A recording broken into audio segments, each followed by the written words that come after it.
Combating Racial Segregation of Refugees in the United States, by myself, Victor Marshall. Before I begin, I'd like to give a little bit of background on the refugee crisis. Currently, this crisis has displaced millions of people from their homes, and many of them have to find somewhere else to stay.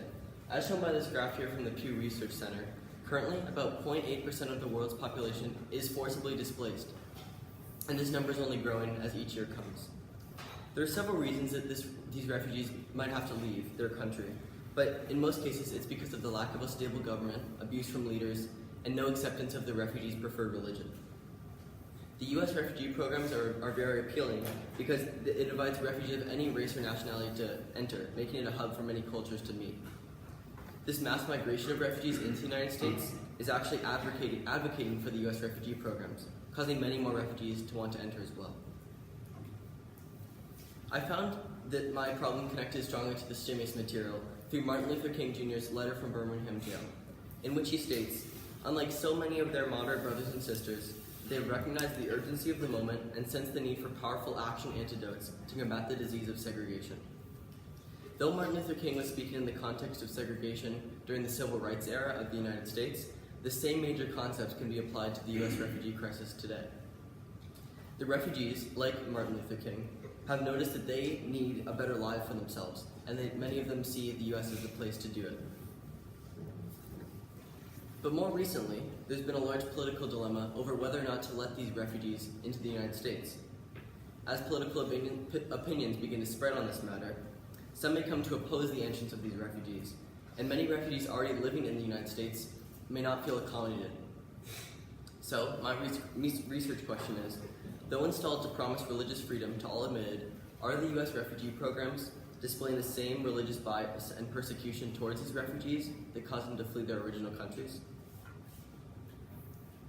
The crisis begins with the resentment that many Americans hold towards these refugees.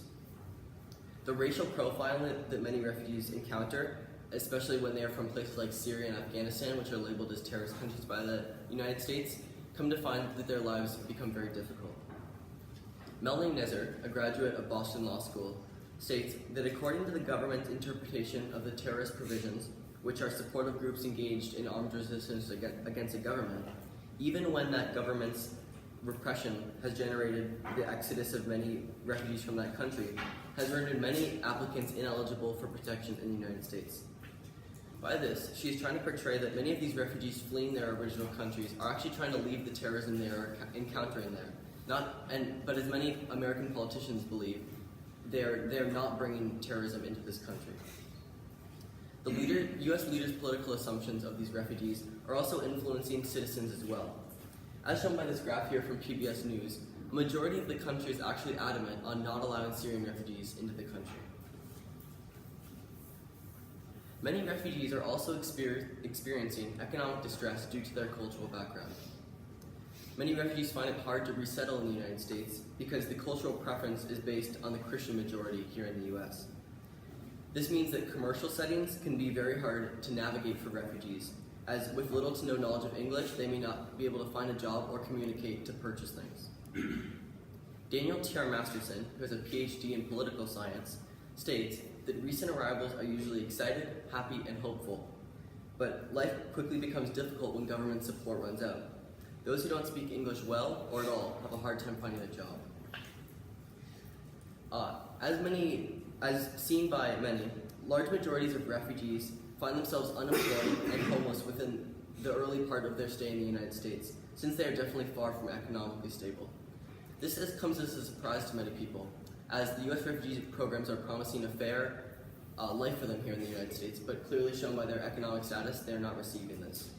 This graph from the Office of Refugee Resettlement shows that a whopping 91.4% of refugees are on food stamps, with 68.3% on any monetary assistance at all.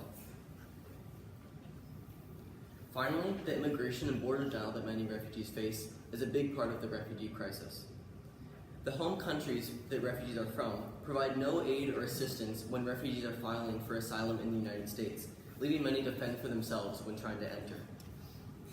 James P. Eister, a Princeton graduate, states that in the United States, the burden of proof rests on the asylum seeker. the asylum seeker must establish past persecution or fear of future persecution without assistance from their government. So, many of these refugees are left to explain their full situation to a border officer, which could leave them helpless if denied, making them have to travel back to their home country.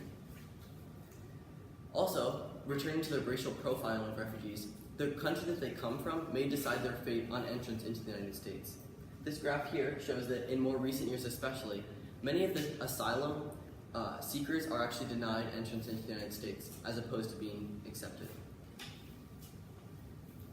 So a main solution I identified to this problem is to use social media to connect refugees. This would basically entail making online communities of refugees on social media and helping them to find comfort in their daily lives. I also found this connected strongly to the stimulus material through Edward Kessler's Social Media and the Movement of Ideas, in which he states, online communication and social media allow niche communities to exist, with little or no interference from society, and sectarian factors reproduce themselves easily. So, these social communities of like-minded refugees can find comfort in a voice, as they might have not earlier. So, like any solution, this comes with implications and limitations. Some of the strongest implications of this program are that refugees find self-respect and are well respected by their peers in their social communities. Also, they may be more proud of themselves for standing up to this. Also, many refugees can find a voice and help them to speak freely in these communities. But some of the strong limitations of this solution is that they may not have a lot of experience with the groups they may be struggling with, especially other ethnic groups. Also, refugees, especially ones on a limited budget, may not have access to the technology that many of us do, leaving them helpless when trying to access social media. So, to conclude, through the racial profiling, economic troubles, and border denial that refugees face, social media can help them to speak their mind freely in a place that they feel comfortable, as opposed to suffering the harsh scorn they would otherwise receive. Thank you. Terrific. Thanks, Nick. A couple of questions for you. The first one, did you gather any evidence that you didn't use? And if so, why didn't you use it? Well, I gathered some evidence on how the cultural preference in the United States, which is the Christian majority, is actually the main distress that refugees are facing. But I chose to somewhat steer away from that and towards more of the economic basis that refugees are experiencing, as this had stronger evidence, and the Christian majority that the United States has seemed too much of a political topic to enter, so I wanted to focus more on the economic distress that refugees face. Okay.